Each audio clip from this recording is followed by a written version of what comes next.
You talked earlier about having this dream of playing for Barcelona, and it did turn out to be a nightmare. And probably the main reason for that was the breakdown in your relationship with the manager, Pep Guardiola, who right now many would say is the best coach in the world.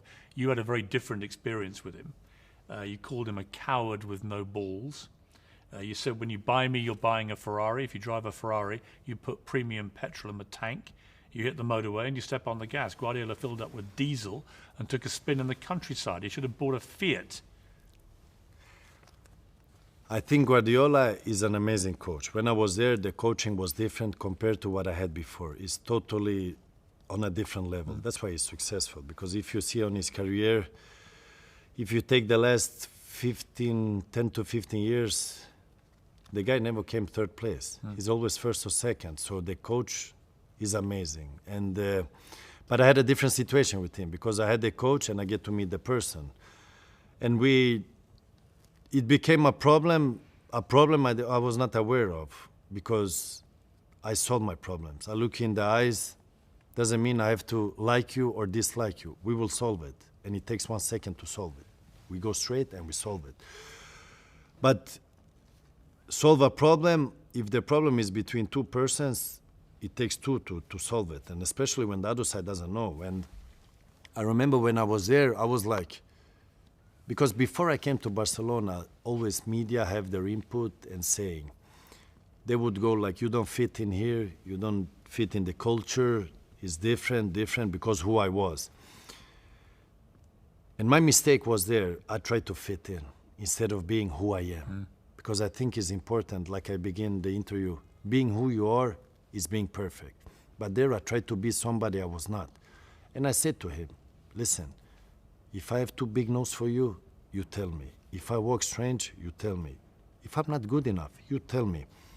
If you don't like whatever I do, you tell me. I resolve the problem. I leave. I'm not here to disturb. I'm not here to create. I'm just here to fulfill my dream. And I didn't hear nothing about it. The thing was, it kept. First 6 months was okay. Everything was good. No, but the strange thing, the first meeting I had with him was like, remember, players here don't come with Ferrari, Porsche, and that. Then it felt like, why? He was already judging you. But why? You call me every day to bring me here, and then you want to send this message to me. Don't worry, I will not bring my car. And I didn't bring it. Didn't bring it for 6, 7, 8 months. And then I started to... The directors, because I would perform bad and the people above him would complain, but they said, we cannot engage if you don't open the door. So I would have to go to him and say, listen, what's going on? So I create a situation so the people above him could interfere because they could not interfere if there was nothing. And I went to him, listen, can I talk? A friendly talk, like simple. Even I wrote it in the book. I said to him, listen, I'm not doing good.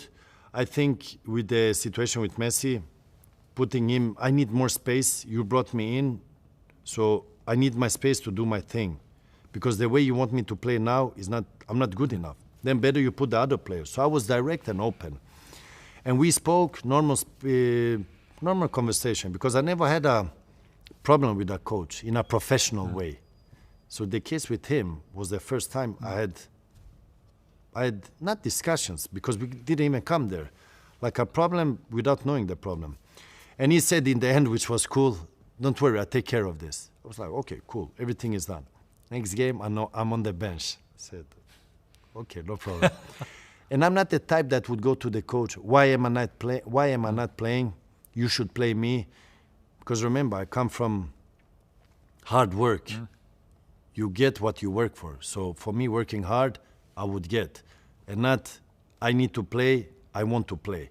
Because it's not how I get my proof of playing. Because I prefer you hate me, but I play, then I know why I play, because I'm good.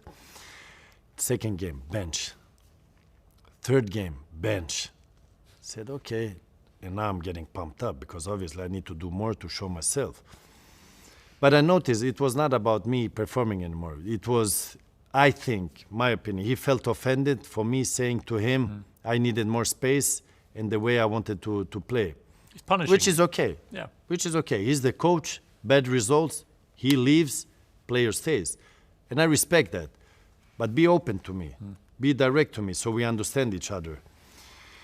Fourth game, bench, and then I started to make noise because it's not okay for me anymore. Now I'm on the bench, and I'm on the bench because of a situation I created, not by my own, by my own choice, because of the people above him, because for them I was a big investment.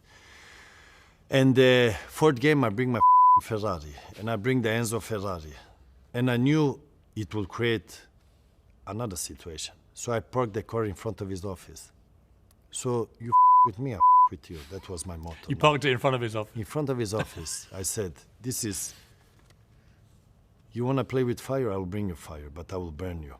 But obviously, he's the coach, because what punish most the player if he doesn't play, because obviously you want to play. But the boss is the coach. But in that moment, I understood this will not be okay, because there is How something. did he react to you parking your Ferrari outside? He would not say nothing to me, because he would avoid me. But then there came The strange thing is, I would go in the breakfast. We have a breakfast area where both of us would come. I go in, he would go up and go out of the room. On the field, he would never connect with me like this, because you can connect by passing each other, then you start to talk without looking for it, because I can pass you on the street. Oh, what's up, person? Everything okay? You understand. So we would go against each other. He would take a whole round and go around me.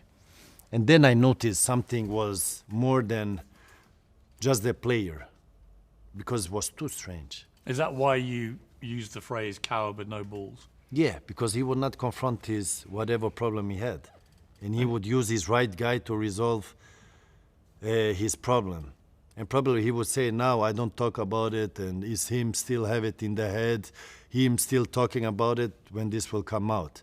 But you give me the question and I answer your question. So it's not me still think about it, it's me only answering. It came to a head as a dressing room incident after Barca lost to Inter.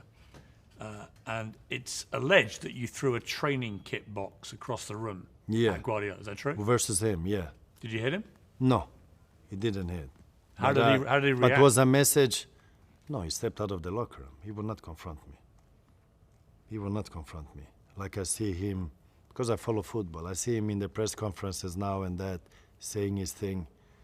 This didn't happen here. So maybe he become bigger man now. Have you spoken to him since you left? No. We met when I was in United. He was obviously in City. So you pass the players, but I would not see him there. And this is not me looking for him or something, because for me it's the past. Because what happened, happened. You cannot go back and change. You grow from that, you become different from that, you get experience from that.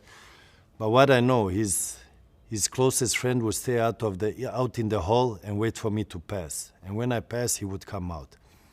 And the funny thing is, if I would see him, nothing would happen. Because for me, I'm a man, I take it as a man.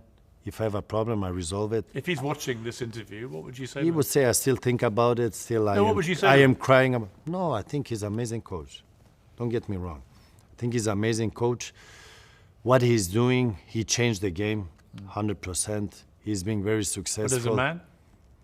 As a man, I see him do some press conference. I see him, he has been stepping up, so he's not the one I know. I mean, that I met, so I'm happy for him. I mean, remember, we share the same dream.